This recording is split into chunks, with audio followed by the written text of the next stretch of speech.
Election لڑنے کے لیے جو اہلیت بیان کی گئی ہے، اگر اس زمانے میں قائد اعظم ہوتے تو وہ بھی نااہل ہو جاتے۔ چیف جسٹس پاکستان کے تاحیات نااہلی کیس میں ریمارکس۔ سپریم کورٹ میں نااہلی مدت سے متعلق کیس کی سماعت 4 جنوری تک ملتوی۔ سپریم کورٹ میں آرٹیکل 62(1)(f) کے تحت سیاستدانوں کی تاحیات نااہلی سے متعلق کیس کی سماعت ہوئی۔ چیف جسٹس قاضی فائز عیسیٰ کی سربراہی میں 7 رکنی لارجر بینچ نے کیس کی سماعت کی۔ چیف جسٹس نے کہا کہ موجودہ کیس سے یہ تاثر نہ لیا جائے کہ عدالت کسی مخصوص جماعت کی حمایت کر رہی ہے۔ اسلامی تعلیمات کا اچھا علم رکھنا بھی ایک شک ہے، پتہ نہیں کتنے لوگ یہ ٹیسٹ پاس کر سکیں گے۔ جسٹس منصور علی شاہ نے کہا کہ آئین میں ہر سزا کی مدت ہے تو نااہلی تاحیات کیسے ہو سکتی ہے۔ عدالت نے کہا کہ کسی شخص کو ایک بار سزا مل گئی تو بات ختم کیوں نہیں ہو جاتی؟ یہ کیسے ہو سکتا ہے کہ سزا کے بعد کبھی انتخابات نہ لڑ سکے؟ سماعت کے دوران اٹارنی جنرل منصور عثمان عوان نے کہا کہ نواز شریف تاحیات نااہلی فیصلے پر نظر ثانی ہونی چاہیے۔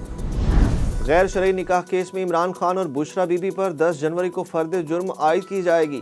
کیس کی سماعت سینئر سول جج قدرت اللہ نے اڈیالہ جیل میں کی۔ سماعت کے دوران وکلاء صفائی ملزمان کو نکاح، طلاق، نئی اور پرانی شکایت کی نقول فراہم کی گئی۔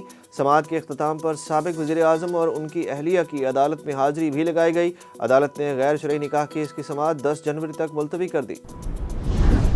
سپریم کورٹ نے کوہاٹ کے ریٹرننگ افسر کی معطلی کا پشاور ہائی کورٹ کا حکم امتناع کالعدم قرار دے دیا۔ چیف جسٹس پاکستان جسٹس قاضی فائز عیسیٰ نے ریمارکس دیے کہ جو ہتھ کنڈے استعمال ہو رہے ہیں، ایسا لگ رہا ہے کہ کچھ لوگ چاہتے ہیں کہ انتخابات نہ ہوں۔ چیف جسٹس نے شکایت گزار سے سوال کیا کہ آپ اپنی مرضی کا ریٹرننگ افسر لگوانا چاہتے ہیں۔ ایک ریٹرننگ افسر بیمار ہوا، دوسرا لگا دیا گیا۔ پشاور ہائی کورٹ نے ٹھک کر کے تقرری کینسل کر دی۔ ہم آپ کو جرمانہ کیوں نہ کریں کہ نوٹس کیے بغیر ہی تقرری کینسل کر دی۔ چیف جسٹس نے کہا کہ پشاور ہائی کورٹ کے جج نے نوٹس جاری کرنے بھی مناسب نہ سمجھا۔ یہ ہائی کورٹ سے کس قسم کے آرڈرز جاری ہو رہے ہیں؟ RO کوئی بھی ہو، کیا فرق پڑے گا؟ الیکشن کمیشن نے غیر قانونی یا غیر آئینی اقدام نہیں کیا۔ الیکشن کمیشن فوری طور پر اسکروٹنی کا عمل شروع کرے۔ پشاور ہائی کورٹ کے فیصلے کے خلاف الیکشن کمیشن کی اپیل منظور کر لی گئی۔ سپریم کورٹ میں لاپتہ افراد جبری گمشدگیوں کے خلاف کیس کی سماعت کے دوران چیف جسٹس قاضی فائز عیسیٰ نے ریمارکس دیے کہ یہ بہت ضروری اور اہم کیس ہے۔ یہ مسئلہ حل ہوگا جب ہم سب مل کر کریں گے۔ اس مقدمے کو سیاسی نہ بنائیں، سنجیدہ مسئلہ ہے۔ چیف جسٹس قاضی فائز عیسیٰ کی سربراہی میں 3 رکنی بینچ نے جبری گمشدگیوں سے متعلق کیس کی سماعت کی۔ چیف جسٹس نے کہا کہ پارلیمان کو قانون سازی کرنے کا حکم نہیں دے سکتے۔ چیف جسٹس نے وکیل شعیب شاہین سے مکالمہ کرتے ہوئے کہا کہ ڈائیلاگ بازی یہاں نہ کریں۔ آپ نے پیپلز پارٹی یا مسلم لیگ نون کا ذکر نہیں کیا۔ آپ کی پوری درخواست ایک سیاسی جماعت کے گرد گھومتی ہے۔ عدالت نے کیس کی مزید سماعت کل دن 11:30 بجے تک ملتوی کر دی۔ پشاور ہائی کورٹ میں بلے کے انتخابی نشان کی بحالی کے خلاف الیکشن کمیشن کی درخواست پر فیصلہ محفوظ۔ الیکشن کمیشن کی درخواست پر جسٹس اعجاز خان نے سماعت کی۔ جسٹس اعجاز خان نے ریمارکس دیے کہ اس کیس میں ہم فیصلہ نہیں کر سکتے۔ 9 جنوری کو ڈویژن بینچ کے لیے لگا ہے۔ وکیل الیکشن کمیشن نے کہا کہ میں نے نہیں کہا کہ کوئی فیصلہ دیا جائے، صرف معطلی کا فیصلہ واپس لیا جائے۔ کیس پر پھر ڈویژن بینچ کے سامنے دلائل دیں گے۔ حسان نیازی کو فرار کرانے کے کیس میں علی زیدی اور حلیم عادل شیخ پر فرد جرم عائد کر دی گئی۔ کراچی کے جوڈیشل مجسٹریٹ جنوبی نے سٹی کورٹ سے حسان نیازی کو فرار کرانے کے کیس کی سماعت کی۔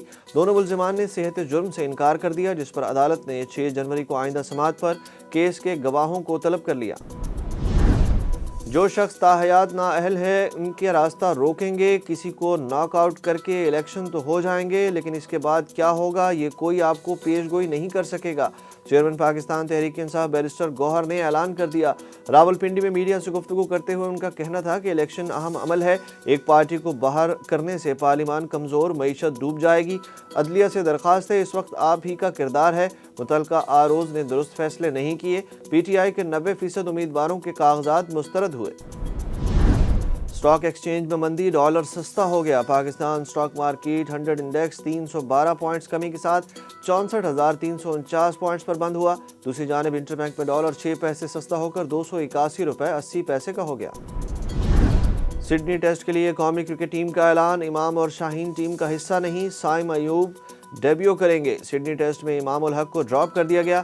پلینگ 11 میں کپتان شان مسعود، سائم ایوب، عبداللہ شفیق، بابر اعظم، سعود شکیل، محمد رضوان، سلمان علی آغا، ساجد خان، حسن علی، میر حمزہ اور عامر جمال کو شامل کیا گیا ہے۔ ذرائع کا بتانا ہے کہ شاہین آفریدی پر سے ورک لوڈ کم کرنے کے لیے انہیں آرام دیا گیا۔